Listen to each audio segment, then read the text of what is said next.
Transformation of sentences. To transform a sentence is to transform or convert the structure or form of the sentence without changing its meaning. অর্থাৎ transformation of sentence বা বাক্য রূপান্তর হলো কি না, সেন্টেন্সের অর্থের কোনো পরিবর্তন না ঘটিয়ে সেন্টেন্সের রূপের এবং গঠনের যে পরিবর্তন তাকে আমরা বলি ট্রান্সফরমেশন অফ সেন্টেন্স বা বাংলায় বলি বাক্য রূপান্তর। অর্থাৎ কোনো সেন্টেন্সকে একটি রূপ থেকে অন্য রূপে পরিণত করাই হলো ট্রান্সফরমেশন অফ সেন্টেন্স। এবং এক্ষেত্রে মনে রাখতে হবে যে সেন্টেন্সের রূপের পরিবর্তন বা গঠনের পরিবর্তন হলেও অর্থের কোনো পরিবর্তন হয় না। তো এর আগে আমরা ট্রান্সফরমেশন অফ সেন্টেন্সের একটা পার্ট শিখেছিলাম, যেমন simple to complex, complex to simple, complex to compound, compound to complex, simple to compound, compound to simple. তো এই যে এক বাক্য থেকে আর এক বাক্যে পরিবর্তন, এগুলো আমরা আগের ক্লাসে শিখেছি। তো এইগুলো হচ্ছে ট্রান্সফরমেশন অফ সেন্টেন্সের একটা পার্ট। তো আজকে আমরা ট্রান্সফরমেশন অফ সেন্টেন্সের আর একটা পার্ট নিয়ে আলোচনা করব।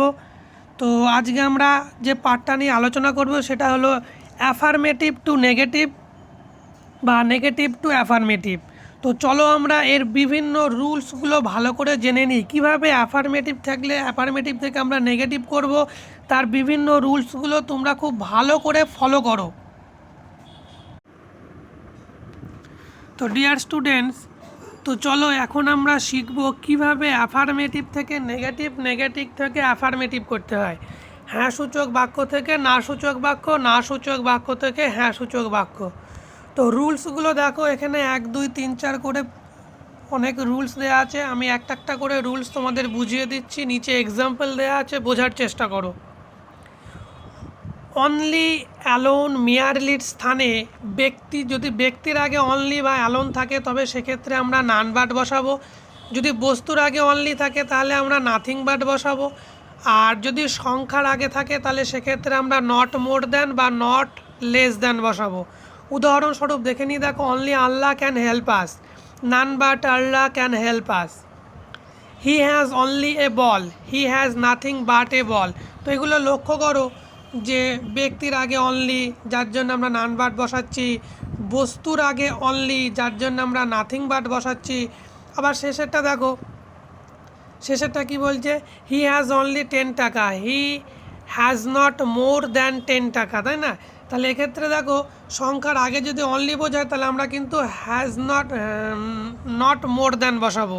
তো এইভাবে কিন্তু আমরা অ্যাফার্মেটিভ থেকে নেগেটিভ করব। রুলস 2তে দেখো, must, have to, has to স্থানে ক্যান নট বাট প্লাস মূল ভার্ব বসবে, অথবা can not help plus verb plus ING, can not help plus ভার্বের সাথে আইএনজি যোগ হবে।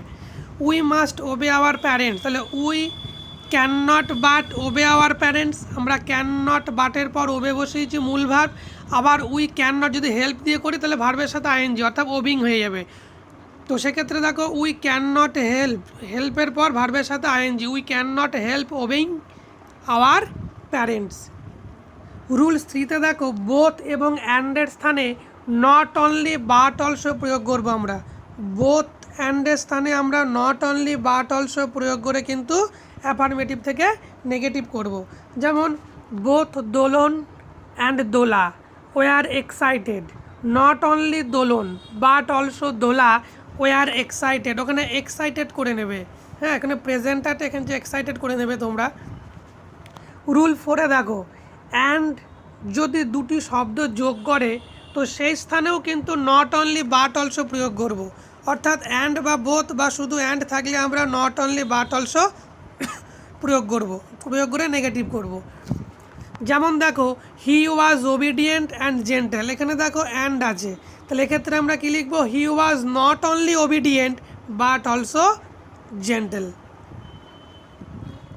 তো এবার আমরা আসছি দেখো রুল 5-এ। যদি দেখো সেন্টেন্সে প্রথমে এভরিওয়ান, এভরিবডি, এভরি পার্সন থাকে, এভরি প্লাস কমন নাউন থাকে, তাহলে সেই সমস্ত স্থানে কি হবে দেখো, দেয়ার ইজ নো বসবে, দেয়ার ইজ নো এর পর অ্যাটাচড ওয়ার্ড মানে প্রদত্ত শব্দ, এভরির সঙ্গে যে শব্দটা থাকবে সেই শব্দটা বসবে, তার সঙ্গে বাট বসবে, বাট। তো চলো এবার আমরা দেখে নিই, every mother loves her child. তাহলে এক্ষেত্রে দেখো there is no mother but loves her child, there is no mother but loves her child. তো এবার দেখো রুল 6 অ্যাজ সুন অ্যাজ এর স্থানে আমরা নো সুনার দ্যান দিয়ে করব, নো সুনার দ্যান ব্যবহার করে নেগেটিভ করব। অ্যাজ সুন অ্যাজ দ্য থিপ, যেখানে আমরা অ্যাজ সুন অ্যাজ দেখবো তো সেক্ষেত্রে আমরা নো সুনার দ্যান ব্যবহার করে কিন্তু নেগেটিভ করব। তো এক্ষেত্রে দেখো as soon as the thief saw the police he ran away, তাহলে অ্যাজ সুন অ্যাজ যেখানে থাকবে no sooner had the thief seen the police then he ran away. তো এক্ষেত্রে কিন্তু হ্যাডের পর পাস্ট পার্টিসিপল প্রদত্ত সাবজেক্ট এবং পাস্ট পার্টিসিপল ফর্ম বসবে, এবং সেকেন্ড সেন্টেন্সের আগে কিন্তু দ্যানটা বসবে, সেকেন্ড সেন্টেন্স শুরু হওয়ার আগে কিন্তু দ্যানটা বসবে। তো এবার আমরা আসছি দেখো রুল 7-এ। রুল 7-এ কী বলছে, যদি সুপারলেটিভ ডিগ্রির আগে দা থাকে তবে সেক্ষেত্রে নেগেটিভ করতে গেলে কিন্তু আমাদের নো আদার প্রয়োগ করতে হবে, বা পজিটিভ ডিগ্রিতে পরিণত করতে গেলে কিন্তু আমাদের নো আদার পরিণত করতে হবে। অর্থাৎ উদাহরণসহ দেখে নাও, Dhaka is the biggest city in Bangladesh, তাহলে নেগেটিভ কী হবে, no other city in Bangladesh is as big as Dhaka, অথবা no other city is as big as Dhaka in Bangladesh. তো এইভাবে আমরা সুপারলেটিভ ডিগ্রি এবং তার আগে যদি দা থাকে তবে আমরা নো আদারে পরিবর্তন করব, নো আদার লিখে অর্থাৎ বা পজিটিভ ডিগ্রিতে পরিবর্তন করে কিন্তু নেগেটিভ করব। এবার দেখো রুল 8-এ দেখো কি বলছে, প্রতিশব্দ বিপরীত শব্দ হবে, অর্থাৎ নট প্লাস অপোজিট ওয়ার্ড। যেমন আই শ্যাল রিমেম্বার ইউ, খুব ভালো করে লক্ষ্য করো, আই শ্যাল রিমেম্বার ইউ, তাহলে I shall not forget you, অর্থাৎ নট বসবে এবং রিমেম্বারের অপোজিট ওয়ার্ড ফরগেট বসলো। তো এইভাবে কিন্তু আমরা অ্যাফার্মেটিভ থেকে নেগেটিভে পরিণত করে থাকি। তো এবার 9 নম্বর রুলসে দেখো, রুল 9, যদি অলওয়েজ থাকে, অলওয়েজের স্থানে নেভার এবং বিপরীত শব্দ বসবে, নেভার বসাবো তারপরে বিপরীত শব্দ বসিয়ে আমরা নেগেটিভ সেন্টেন্স করব। তো দেখে নিই চলো, Raven always attend the class, negative কি, Raven never misses the class, never misses, তাহলে দেখো এখানে অলওয়েজের অপোজিট ওয়ার্ড কি বসলো, খুব ভালো করে লক্ষ্য করো, এখানে দেখো অলওয়েজের জন্য বসছে নেভার, আর অ্যাটেন্ডের অপোজিট হচ্ছে মিসেস বা মিস। তো এবার দেখো রুল 10-এর নিয়মটা খুব ভালো করে লক্ষ্য করো, যদি টু থাকে তবে সেক্ষেত্রে আমরা শো দ্যাট ব্যবহার করে নেগেটিভ করব, আর টেন্স অনুযায়ী ক্যান নট এবং কুড নট বসবে। যদি প্রেজেন্ট টেন্স হয় তাহলে ক্যান নট, যদি পাস্ট টেন্সে হয় তাহলে কুড নট। তো উদাহরণগুলো দেখে নিই চলো, he is too weak to walk, খুব ভালো করে লক্ষ্য করো, he is too weak to walk, তাহলে he is so weak that he can not walk. তো এই রকমভাবে কিন্তু আমরা টু থাকলে শো দ্যাটে পরিবর্তন করব, এবং সেক্ষেত্রে ক্যান নট কুড নট কিন্তু টেন্স অনুযায়ী বসবে। রুল 11-এ দেখো কি বলছে, যদি অ্যাজ থাকে, রুল 11-এ কি বলছে দেখো ভালো করে লক্ষ্য করো, যদি অ্যাজ থাকে, অ্যাজের স্থানে নট লেস দ্যান বসবে। যেমন Simi was as wise as Rimi, তাহলে Simi was not less wise, তো লক্ষ্য করো ভালো করে, অ্যাজ থাকলে কিন্তু লেস বসছে, নট লেস, হ্যাঁ। তো নট লেস দ্যান ব্যবহার করে কিন্তু আমরা নেগেটিভ করছি, অ্যাফার্মেটিভ থেকে নেগেটিভ। তো এবার দেখো রুল 12-এ দেখো, universal truth are changed by making them negative interrogative, মানে প্রশ্নবোধক না সূচক বা না সূচক প্রশ্নবোধক। দেখে নাও, the sun sets in the west, তা প্রশ্নবোধক বাক্য করতে গেলে আমরা এখানে ডাস ব্যবহার করব, যেহেতু ভার্বের সাথে এস আছে, আর নটটা কিন্তু সাবজেক্টের নাউনের আগে নিয়ে আসবো। তাহলে ডাজ নট দ্য সান, খুব ভালো করে লক্ষ্য করো, does not the sun sets in the west. তা ভালো করে লক্ষ্য করো নটটা কিন্তু নাউনের আগে বসেছে। তো এইরকমভাবে ইউনিভার্সাল ট্রুথকে আমরা চেঞ্জ করে নেগেটিভ করতে পারি এবং সেটা কিন্তু নেগেটিভ ইন্টারোগেটিভ হবে। এবার দেখো রুলস 13 অর্থাৎ 13 নম্বর নিয়মে কি বলছে, সামটাইমসের স্থানে আমরা নট অলওয়েজ প্রয়োগ করে নেগেটিভ করব। তো এক্ষেত্রে উদাহরণটা রাখো, রাভেন সামটাইমস ভিজিট মি।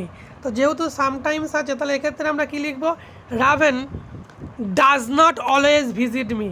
তাহলে নট এবং অলওয়েজ প্রয়োগ করেছি আমরা, তাহলে সামটাইমস থাকলে কিন্তু আমরা নট এবং অলওয়েজ, নট প্লাস অলওয়েজ প্রয়োগ করব। রুল 14 অর্থাৎ 14 নম্বর নিয়মে দেখো, যেখানে মেনি আছে, মেনির স্থানে আমরা নট এ ফিউ লিখে বা নট এ ফিউ প্রয়োগ করে আমরা অ্যাফার্মেটিভ থেকে নেগেটিভ করব। তো এক্ষেত্রে উদাহরণটা দেখে নিই চলো। এক্ষেত্রে উদাহরণটা দেখো, I have many friends, many, তাই না? তাহলে I have many friends, I do not have few friends. ভালো করে লক্ষ্য করো, তাহলে ওখানে মেনি আছে বলে এখানে কি বসলো, ফিউ, নট ফিউ। তাহলে এবার দেখো রুল 15 বা রুলস 15, এ ফিউ এর স্থানে আমরা কি বসাবো, নট মেনি। এ ফিউ এর স্থানে বসাবো কি, নট মেনি। দেখো Bangladesh has a few scholars, negative কী হবে, Bangladesh does not have many scholars. তো এইভাবে আমরা অ্যাফার্মেটিভ থেকে নেগেটিভ করব কখন না, যখন এ ফিউ থাকবে তখন নট মেনি বসিয়ে। এইবার দেখো রুল 16 বা 16 নম্বর নিয়মে কি বলছে, যদি মাছ থাকে, মাছ থাকলে আমরা এ লিটিল প্রয়োগ করব। তো সেক্ষেত্রে উদাহরণটা দেখো, হি বিলংস মাচ মানি। তাহলে এক্ষেত্রে দেখো মাছ আছে, তাহলে কী লিখবো, he does not belong a little money. তাহলে মাছ আছে বলে আমরা এখানে এ লিটিলকে প্রয়োগ করছি, প্রয়োগ করে অ্যাফার্মেটিভ থেকে নেগেটিভ করছি। চান্সগুলো কিন্তু মনে রাখবে। আচ্ছা এবার দেখো রুল 17 আর 17 নম্বর রুলসে কি বলছে ভালো করে লক্ষ্য করো, এ লিটিলের স্থানে আমরা নট মাছ বসাবো। যেখানে এ লিটিল বলছে সেখানে আমরা নট মাছ বসিয়ে নেগেটিভ করব। তো দেখো উদাহরণস্বরূপ, Dolon has a little riches বলছে এখানে সম্পত্তি, সম্পদ এইসব। Dolon has a little riches, হ্যাঁ এ লিটিল। তাহলে Dolon does not have much riches, Dolon does not have much riches. তাহলে দেখো এ লিটিল আছে যার জন্য নট মাছ প্রয়োগ করলাম, নট মাছ কিন্তু প্রয়োগ করলাম। তো প্রিয় ছাত্রছাত্রীরা, আমি আশা করছি যে তোমরা ট্রান্সফরমেশন অফ সেন্টেন্সের এই অ্যাফার্মেটিভ থেকে নেগেটিভের যে পার্টটা তোমাদের আমি শিখালাম, সেটা নিশ্চয়ই তোমরা প্রত্যেকটা রুলস বুঝতে পেরেছো। বাড়িতে আরও ভালো করে পড়বে, ভিডিওটা ফলো করবে, বুঝতে না পারলে বলবে, আমি আবার বুঝিয়ে দেবো।